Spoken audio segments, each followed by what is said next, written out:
میرے ماموں تو شاید میری پڑھائی کا خرچہ نہ اٹھاتے، لیکن میرے چچا وہ ہر معاملے میں میری بہت مدد کرتے تھے اور میری بہت پرواہ کرتے تھے۔ وہ جانتے تھے کہ مجھے پڑھنے لکھنے کا بہت شوق ہے، اس لیے میری پڑھائی کے سارے اخراجات میرے چچا نے اٹھائے تھے اور انہیں کی بدولت میں نے اپنے اسکول اور کالج کی تعلیم مکمل کر لی تھی۔ میں اپنے گھر میں چھوٹے بچوں کو ٹیوشنز پڑھا کر اپنے آگے کی تعلیم مکمل کر رہی تھی۔ میرے چچا ماموں کے گھر میں تو مجھ سے ملنے کے لیے آتے رہتے تھے، لیکن اماں کے گھر کبھی نہیں آئے تھے۔ جب ایک مرتبہ میرے اصرار کرنے پر وہ مجھ سے ملنے کے لیے آ گئے تھے، لیکن میری اماں کے شوہر کو ان کا یہاں آنا کچھ اچھا نہیں لگا تھا۔ انہوں نے میرے چچا کو یہاں آنے سے صاف منع کر دیا۔ مجھے اس بات پر بہت دکھ ہوا تھا، جبکہ اماں نے بھی مجھ سے یہی کہا کہ میرے سوتیلے ابا کو میرے ابا کے رشتہ داروں کا اس گھر میں آنا پسند نہیں ہے، اس لیے میں بھی چچا سے ملنے کی ضد نہ کروں اور نہ ہی انہیں یہاں ملنے کے لیے بلاؤں۔ میں چپ ہو گئی تھی، جبکہ مجھے ان کی بات سے بہت دکھ پہنچا تھا۔ میں کیسے چچا کو یہاں آنے سے روک سکتی تھی؟ انہوں نے ساری زندگی کس طرح سے میری مدد کی تھی یہ میں جانتی تھی۔ کس طرح سے ابا کے چلے جانے کی بات پھر انہوں نے مجھے اس کی کمی محسوس نہیں ہونے دی تھی، اور جہاں سارے اپنے بدل گئے تھے مگر انہوں نے شفقت کا ہاتھ ہمیشہ میرے سر پر رکھا تھا۔ اس دن کے بعد سے چچا مجھے ملنے کے لیے نہیں آئے تھے، مگر میں چھٹی والے دن ان کے گھر چلی جاتی تھی۔ چچی بھی مجھ سے بہت محبت کرتی تھی۔ میرے چچا کا بیٹا ہادی تھا، میں بچپن ہی سے ہادی سے محبت کرتی تھی اور وہ بھی مجھے پسند کرتا تھا۔ میں جانتی تھی کہ ہادی سے میری شادی ہو جائے گی، کیونکہ ایک تو وہ میرے چچا کا بیٹا تھا، میرا کزن تھا، اور اوپر سے چچا چچی بھی مجھے پسند کرتے تھے، تو انکار کی کوئی وجہ نہ تھی۔ اس لیے میں یہ بات سوچ کر خوش اور مطمئن رہتی تھی کہ ایک نہ ایک دن مجھے بھی میرے حصے کی خوشیاں ضرور ملیں گی۔ جب میں اس گھر سے رخصت ہو جاؤں گی، ایک تو میں رخصت ہو کر اپنے چچا کے گھر جاؤں گی جو مجھ سے بہت محبت کرتے تھے، اور دوسرا میں بھی ہادی سے بہت محبت کرتی تھی، اس لیے میں اسی بات کو سوچ کر خوش ہو جاتی تھی اور ساری پریشانیوں کو خوشی خوشی قبول کر لیتی۔ مجھے اپنی ماں کے گھر آئے ہوئے تو مہینے گزر گئے تھے۔ جب ایک دن میری چچا سے بات ہوئی تو انہوں نے مجھ سے کہا کہ بہت جلدی وہ ہادی کا رشتہ لے کر اماں کے پاس آئیں گے، کیونکہ اب میری تعلیم بھی مکمل ہو چکی تھی اور ہادی کی تعلیم بھی مکمل ہو گئی تھی، اس لیے چچا ہم دونوں کی شادی کے بارے میں سوچ رہے تھے۔ مجھے تو کبھی بھی اس رشتے پر کوئی اعتراض نہیں تھا۔ تھوڑے ہی دنوں میں میرے چچا ہادی کا رشتہ لے کر ہمارے گھر آ گئے۔ اماں کو تو اس رشتے پر کوئی اعتراض نہیں تھا، بلکہ وہ تو بہت خوش تھیں، لیکن جب انہوں نے رشتے کی بات کی تو میرے سوتیلے ابا نے فوراً انکار کر دیا۔ انہوں نے کہا کیونکہ وہ مجھے اپنی بیٹی بنا کر اس گھر میں لائے ہیں، اس لیے میری زندگی کا فیصلہ کرنے کا اختیار بھی انہی کے پاس ہے، اور انہیں میرے لیے یہ رشتہ منظور نہیں ہے۔ انہوں نے اپنے قریبی عزیز دوست کے بیٹے سے میرا رشتہ میرے یہاں آنے سے پہلے ہی طے کر دیا تھا اور میری شادی وہیں ہوگی۔ میرے چچا اس بات پر بہت حیران تھے، جبکہ اماں نے ان سے یہ کہا کہ فی الحال وہ خاموش ہو جائیں، اماں خود ہی بات کر کے انہیں راضی کر لیں گی۔ چچا اماں کے بھروسے سے خاموش ہو کر گھر چلے گئے تھے، جبکہ میں بھی اس بات پر حیران و پریشان تھی۔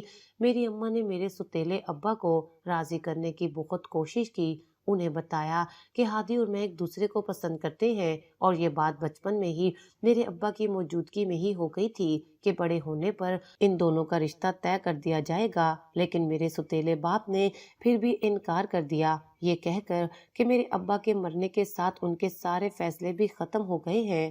اب کیونکہ وہ میرے باپ کی جگہ ہیں تو اس لیے وہ جو میرے لیے فیصلہ کریں گے ہم سب لوگوں کو اس فیصلے کو ماننا پڑے گا، اور انہوں نے جس جگہ میرا رشتہ طے کیا ہے وہ لوگ بہت ہی امیر اور کھاتے پیتے گھر کے ہیں۔ میں وہاں پر بہت اچھی زندگی گزاروں گی، جبکہ میرے چچا کے پاس کیا تھا؟ ایک چھوٹا سا اور پرانا سا گھر، اس کے علاوہ ان کے گھر میں کیا تھا؟ ساری زندگی وہاں سڑ سڑ کر گزارنے سے بہتر ہے کہ میں کسی امیر گھر میں شادی کر کے جاؤں۔ وہ میری بہتری کے بارے میں ہی سوچ رہے ہیں۔ جب انہوں نے اماں کو یہ بتایا کہ جو رشتہ انہوں نے میرے لیے تلاش کیا ہے وہ بہت ہی شاندار ہے، تو اماں بھی اس رشتے پر راضی ہو گئیں، اور انہوں نے بھی مجھے اس رشتے پر راضی کرنے کی کوشش کی، یہ کہہ کر کہ میں جس شخص کو اپنا سوتیلا باپ سمجھتی ہوں، لیکن اس نے مجھے دل سے اپنی بیٹی مانا ہے، اس لیے تو میرے لیے اتنا اچھا رشتہ تلاش کیا ہے، میں بھی خاموشی سے اسی جگہ شادی کر لوں، وہاں جا کر میں اچھی زندگی گزاروں گی، ورنہ ساری زندگی ترس ترس کر گزارتی رہوں گی جیسے اب تک گزارتی رہی تھی۔ مجھے ان لوگوں کا یہ فیصلہ منظور نہیں تھا، میں کسی اور سے شادی کیسے کر سکتی تھی؟ میں ہادی کو پسند کرتی تھی اور اس گھر میں جیسے بھی زندگی گزارتی مجھے قبول تھی، مگر یہاں پر کسی کو بھی یہ بات سمجھ نہیں آ رہی تھی۔ اماں اور میرے ستیلے ابا دونوں ہی میری بات سننے کے لیے تیار نہیں تھے اور انہوں نے میرا رشتہ ایک امیر گھر میں طے کر دیا تھا۔ وہ لوگ منگنی کی رسم کرنے کے لیے آئے تھے اور اسی وقت مجھے اندازہ ہو رہا تھا کہ وہ کس قسم کے لوگ ہیں۔ وہ لوگ مجھے کچھ ٹھیک نہیں لگتے تھے، لیکن اماں کو تو اس وقت پیسے کے علاوہ کچھ دکھائی نہیں دے رہا تھا۔ اس گھر میں رہتے ہوئے میری اماں کی سوچ بھی بہت بدل گئی تھی۔ ان کے لیے بھی پیسہ ہی سب کچھ تھا۔ وہ پرانی ساری باتیں بھول گئی تھیں۔ میرے ابا نے جو اپنے بھائی سے وعدہ کیا تھا اماں نے وہ بھی بھلا دیا تھا۔ میرے چچا خاموش ہو گئے تھے کیونکہ وہ زبردستی نہیں کر سکتے تھے۔ میری اماں ابا نے میری شادی طے کر دی تھی، لیکن میں اس شادی سے بالکل بھی خوش نہیں تھی۔ شادی سے ایک رات پہلے ہی ہادی نے مجھے فون کیا اور مجھے کہنے لگا کہ آج کی رات میں تیار رہوں، وہ مجھے لینے کے لیے آئے گا، ہم یہاں سے جا کر نکاح کر لیں گے اور نکاح کے بعد کوئی کچھ بھی نہیں کر سکتا۔ ویسے بھی جن ماں باپ کو میری خوشی کا خیال نہیں تھا، میں ان کے لیے کیوں اتنی بڑی قربانی دیتی، اور ویسے بھی ہادی کوئی غیر نہیں تھا، میرا کزن تھا اور میرے ابا نے اس کے ساتھ میرا رشتہ طے کیا تھا۔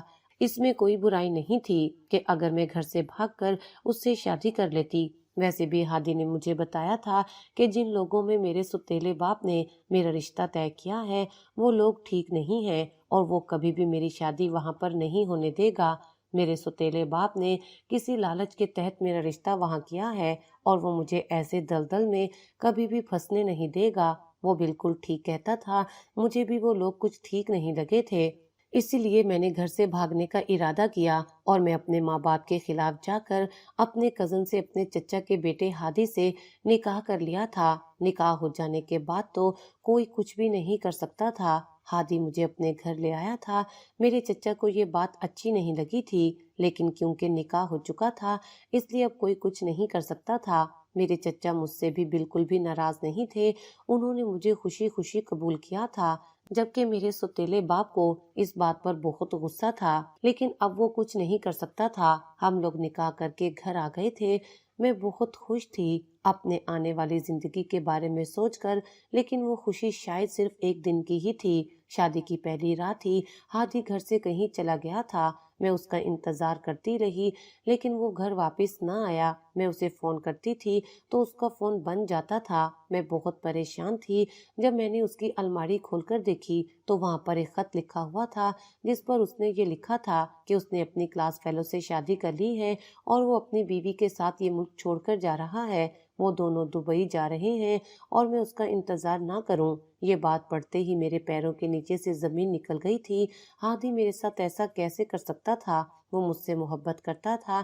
شادی کی پہلی رات ہی اس نے اپنی کلاس فیلو سے نکاح کیوں کیا اور مجھے یہاں اکیلا چھوڑ کر اس کے ساتھ دبئی چلا گیا؟ ہادی کی بے وفائی نے مجھے اندر تک توڑ دیا تھا۔ میں بہت روئی، لیکن میں نے جلدی اپنے آپ کو سنبھال لیا کیونکہ مجھے اپنے بوڑھے ساس سسر کو بھی سنبھالنا تھا جو کہ رشتے میں میرے چچا چچی تھے۔ ساری زندگی میرے چچا نے مجھے سنبھالا تھا۔ سب سے چھپ کر وہ کس طرح سے میری مدد کرتے تھے اور میرے لیے ہر وہ چیز کرنے کی کوشش کرتے تھے جو میرے ابا موجود ہوتے تو وہ میرے لیے کرتے۔ میں اپنے چچا کے احسانات کیسے بھلا سکتی تھی؟ اس لیے ان کے لیے مجھے اپنے آپ کو سنبھالنا تھا تاکہ میں انہیں بھی سنبھال سکوں۔ میرے چچا کو بھی ہادی سے یہ امید نہ تھی۔ وہ مجھ سے معافی مانگتے تھے اور یہی کہتے تھے ان کو اندازہ نہیں تھا کہ ان کا بیٹا یہ سب کچھ کرے گا۔ جو کچھ بھی ہو گیا تھا میں نے اسے قسمت کا لکھا سمجھ کر قبول کر لیا۔ شاید ہادی کو مجھ سے کبھی محبت ہوئی ہی نہیں تھی، اس لیے وہ اتنی آسانی سے مجھے چھوڑ کر چلا گیا۔ اگر اسے اپنے کلاس فیلو سے محبت تھی تو وہ اس سے شادی کر لیتا۔ اس نے مجھ سے شادی کیوں کی؟ یہ بات میری سمجھ میں نہیں آئی تھی۔ میرے چچا کیونکہ بوڑھے ہو چکے تھے اس لیے وہ کام نہیں کر سکتے تھے۔ اس گھر کو مجھے ہی سنبھالنا تھا، اس لیے میں نے نوکری کرنی شروع کر دی۔ چچا مجھے بہت منع کرتے تھے اور یہی کہتے تھے کہ اگر انہیں ہادی کا کچھ پتہ چلا تو وہ خلا کا نوٹس بھیج دیں گے، اس کے بعد کسی اچھی جگہ میرا رشتہ کر دیں گے۔ لیکن افسوس کی بات تو یہ تھی کہ ہمیں یہ بھی معلوم نہیں تھا کہ ہادی اس وقت کہاں تھا اور کہاں نہیں، ہمیں اس کے بارے میں کچھ بھی معلوم نہیں تھا۔ بس وہی خط ہی تھا جو وہ میرے نام چھوڑ کر گیا تھا، جس میں اس نے صاف الفاظ میں لکھ دیا تھا کہ وہ اپنی کلاس فیلو سے نکاح کر کے آج رات ہی دبئی چلا جائے گا۔ اس کے علاوہ اور کچھ بھی نہ تھا۔ میں نے چچا کو صاف انکار کر دیا کہ اب انہیں میری شادی کے بارے میں کچھ بھی سوچنے کی ضرورت نہیں ہے۔ میں اپنی زندگی میں خوش اور مطمئن ہوں۔ میں نوکری کرتی تھی تو ہمارے گھر کا گزارا چل رہا تھا، لیکن میں کچھ ایسا کرنا چاہتی تھی جو ہماری زندگیوں کو بدل دیتا۔ میں سب لوگوں کو بتانا چاہتی تھی کہ میں اپنے بلبوتے پر کچھ کر سکتی ہوں۔ ساری زندگی سب لوگوں نے میرے ساتھ زیادتی کی تھی، کبھی کسی نے میرے حقوق ادا نہیں کیے تھے، اور اب مجھے کسی سے کوئی امید نہیں تھی۔ مجھے جو کچھ بھی کرنا تھا اپنے بلبوتے پر خود ہی کرنا تھا، اور پھر میں نے سوچ لیا کہ مجھے کیا کرنا ہے۔ میری نانی مجھے ایک بہت پرانا نسخہ بتایا کرتی تھی جو بہت ہی فائدے مند تھا۔ میری نانی کو وہ نسخہ ان کی نانی نے بتایا تھا۔ وہ گھر میں ہی تیل تیار کرتی تھیں۔ گھریلو تیل سے ہم گھر میں ہی ہر چیز کا علاج کر لیتے تھے، بہت ہی فائدے مند ہوتا تھا۔ میں نے بھی نانی سے وہ بنانا سیکھا ہوا تھا، تو میں نے سوچا کہ کیوں نہ اسی کا کاروبار شروع کیا جائے۔ میں نے گھر میں ہی گھریلو تیل بنا کر بیچنا شروع کر دیا۔ اس تیل کے بہت سارے فوائد تھے، اور تقریباً اس میں بہت ساری چیزوں کا علاج بھی موجود تھا۔ اسی وجہ سے وہ تیل بازار میں بہت زیادہ بکنے لگا تھا، اور دیکھتے ہی دیکھتے میرا یہ تیل والا بزنس اچھا چلنے لگا۔ میں نے اپنے ساتھ کام کرنے کے لیے بہت ساری عورتیں اور لڑکیاں بھی رکھی ہوئی تھیں۔ اب میرا بزنس اتنا پھیل گیا تھا کہ میں خود کچھ بھی نہیں کرتی تھی۔ مجھے صرف ان عورتوں کو اور لڑکیوں کو بتانا ہوتا تھا، اور باقی سارا کام وہی سنبھالتی تھیں۔ دیکھتے ہی دیکھتے ہمارے حالات بدل گئے تھے، اور میرے پاس پیسے کی کوئی کمی نہیں تھی۔ 2 سال میں ہی میں نے یہاں پر اپنا بہت بڑا نام کما لیا تھا۔ سبھی لوگ مجھے میرے تیل کے نام سے جاننے لگے تھے۔ اس کام میں کچھ میری محنت شامل تھی، اور کچھ میرے چچا چچی کی دعائیں بھی شامل تھیں۔ سبھی لوگ حیران ہوتے تھے۔ میرے ماموں، جنہوں نے مجھے اماں کے گھر بھیج دیا تھا اس وجہ سے کہ اب وہ میرے اخراجات نہیں اٹھا سکتے، میری کامیابی دیکھ کر وہ بھی حیران تھے، اور مجھ سے ملنے کے لیے آتے تھے اور مجھ پر اپنی محبت نچھاور کرتے تھے۔ وہ محبت انہوں نے زندگی میں کبھی مجھ پر نچھاور نہیں کی تھی، اور یہ سب کچھ پیسے کی وجہ سے ہی تھا۔ میرے پاس دولت کی کوئی کمی نہیں تھی، اس لیے میں اپنا پیسہ ایسے کاموں میں لگاتی تھی جس سے دوسروں کو فائدہ پہنچے۔ میں نے اپنے شہر میں غریب عورتوں کے لیے، بے سہارا عورتوں کے لیے اور بچوں کے لیے بہت بڑا ادارہ بنایا تھا، جہاں پر انہیں رہنے کی جگہ بھی دی جاتی تھی اور ان کی بنیادی ضروریات کو بھی پورا کیا جاتا تھا۔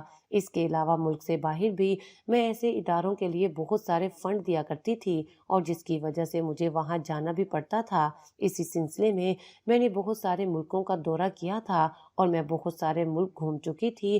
ایک دفعہ اسی طرح جرمنی کے پاگل خانے کے بارے میں مجھے پتا چلا تھا کہ وہاں پر جو بھی پاگل موجود ہوتے ہیں ان کا علاج کرنے کی کوشش کی جاتی ہے، جس کے لیے بہت سارے پیسے لگتے ہیں۔ وہ لوگ دوسرے ملکوں کے لوگوں سے امداد مانگتے تھے اور زیادہ سے زیادہ لوگوں کا علاج کرنے کی کوشش کرتے تھے۔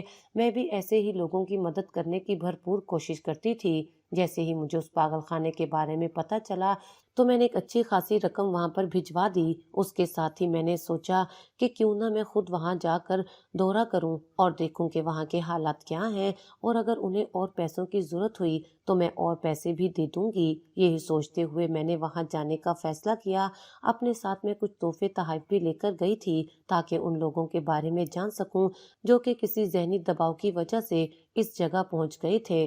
میں کبھی بھی ایسے لوگوں کو پاگل نہیں کہتی تھی، کیونکہ میں جانتی تھی کہ وقت اور حالات انسان کو اس حال تک پہنچا دیتے ہیں۔ جیسے ہی میں جرمنی کے اس پاگل خانے کا دورہ کرنے کے لیے گئی تو وہ لوگ جو مجھے وہاں سے لینے کے لیے آئے تھے وہ مجھے ایک ویران سی جگہ پر لے کر گئے تھے۔ اس پاگل خانے کو شہر سے دور ایک ویران جگہ پر بنایا گیا تھا، جبکہ وہاں کے مالک کا کہنا تھا کہ اسے شہر سے ہٹ کر اس لیے بنایا گیا ہے تاکہ لوگوں کو کسی چیز کی کوئی پریشانی نہ ہو، کیونکہ یہاں پر موجود مریض اکثر پاگل پن کے دورے کی وجہ سے شور شرابہ کرتے رہتے ہیں اور کسی دوسرے کو ان کی وجہ سے تکلیف نہ ہو، اس لیے انہوں نے اسے شہر سے ہٹ کر تعمیر کیا ہے۔ میں جیسے ہی اس پاگل خانے کے اندر داخل ہوئی تھی تو مجھے بہت عجیب سا محسوس ہوا تھا۔ یہاں پر تقریباً ہر چیز ہی بہت پر اسرار تھی۔ میں جیسے جیسے چلتی جا رہی تھی تو اپنے آس پاس نظر بھی دوڑا رہی تھی۔ آس پاس بڑے بڑے کمرے تھے جن کے آگے جالیاں لگی ہوئی تھیں اور ان کے پار لوگوں کو قید کیا گیا تھا، کچھ لوگوں کو باندھا گیا تھا اور ان کی حالت بہت ہی خراب تھی۔ مجھے دیکھ کر بہت افسوس ہوا تھا۔ جب میں ایک جگہ پہنچی تو جو عورت مجھے اس پاگل خانے کا دورہ کروا رہی تھی، اچانک سے اسے کام یاد آیا۔ اس نے مجھ سے وہاں رکنے کا کہا اور خود وہاں سے چلی گئی۔ ابھی میں ادھر ادھر دیکھ ہی رہی تھی جب پیچھے سے مجھے کسی کے قدموں کی آواز سنائی دی۔ اچانک ہی میں نے دیکھا کہ ایک لڑکی میرے پیچھے کھڑی ہے اور فوراً سے میرے پاس آ کر میرے کان میں عجیب سی سرگوشی کرنے لگی۔ اس کی آواز بہت ہی پر اسرار تھی۔ اس نے میرے کان میں یہی کہا کہ وہ پاگل نہیں ہے۔ اتنا کہہ کر وہ لڑکی فوراً سے پیچھے ہو گئی، جبکہ مجھے اپنے سامنے سے کسی عورت کی آواز سنائی دی تھی۔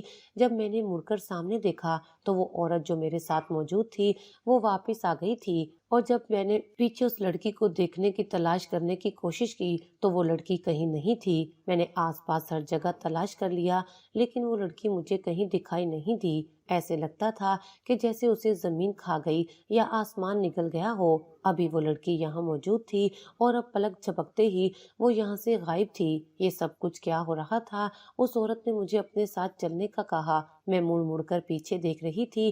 جب اس عورت نے مجھ سے پوچھا تو میں خاموش ہو گئی اور میں نے کچھ نہ بتایا۔ خاموشی سے میں اس عورت کے ساتھ چلنے لگی۔ جب تھوڑا آگے گئی تو میں نے دیکھا کہ ایک آدمی ایک بند سے کمرے میں قید ہے۔ وہاں پر کچھ روشنی تھی اور اس آدمی کا چہرہ واضح طور پر دیکھا جا سکتا تھا۔ جیسے ہی میری نظر اس پاگل آدمی پر پڑی تو میں واپس مڑ نہ سکی اور اسے دیکھتے ہی میری روح کانپ گئی، کیونکہ وہ اور تو کوئی نہیں بلکہ میرا شوہر ہادی ہی تھا۔ مگر ہادی اس جگہ پر پاگل خانے میں، اس نے تو کہا تھا کہ اس نے اپنی کلاس فیلو سے شادی کر لی ہے اور وہ دبئی میں ہے، تو پھر وہ یہاں جرمنی میں کیسے آیا اور وہ بھی اس پاگل خانے میں؟ آخر اس کے پیچھے کیا کہانی تھی؟ میں ہادی سے مل کر جاننا چاہتی تھی، اس لیے میں نے اس عورت سے بہانہ بنایا کہ مجھے یہاں پر موجود جتنے بھی مریض ہیں ان میں سے کسی سے ملنا ہے اور مل کر بات کرنی ہے۔ وہ عورت میری یہ بات سن کر گھبرا گئی تھی اور اس نے کہا کہ وہ مریض بہت ہی خطرناک ہوتے ہیں، میں ان سے نہ ہی ملوں تو میرے لیے بہتر ہے۔ لیکن میں نے اس عورت سے یہی کہا کہ مجھے اس لڑکے سے ملنا ہے جو سامنے ہی موجود ہے۔ نہ چاہتے ہوئے بھی وہ عورت مجھے دروازہ کھول کر اندر لے آئی تھی، جبکہ اس نے مجھ سے یہی کہا کہ وہ یہیں پر موجود رہے گی جب تک مجھے بات کرنی ہے، وہ میرے ساتھ ہی رہے گی، کیونکہ یہاں پر کسی کو بھی اکیلے بھیجنا خطرے سے خالی نہیں ہے اور وہ ایسا کوئی رسک نہیں لے سکتی ورنہ اسے نوکری سے نکال دیا جائے گا۔ میں سمجھ گئی تھی کہ وہ عورت یہاں سے کہیں نہیں جائے گی، لیکن اس کی موجودگی میں یہ ساری بات نہیں کر سکتی تھی، اس لیے اچانک سے میں نے کھانسنا شروع کر دیا اور اس عورت سے پانی مانگا۔ وہ فوراً سے پانی لینے چلی گئی۔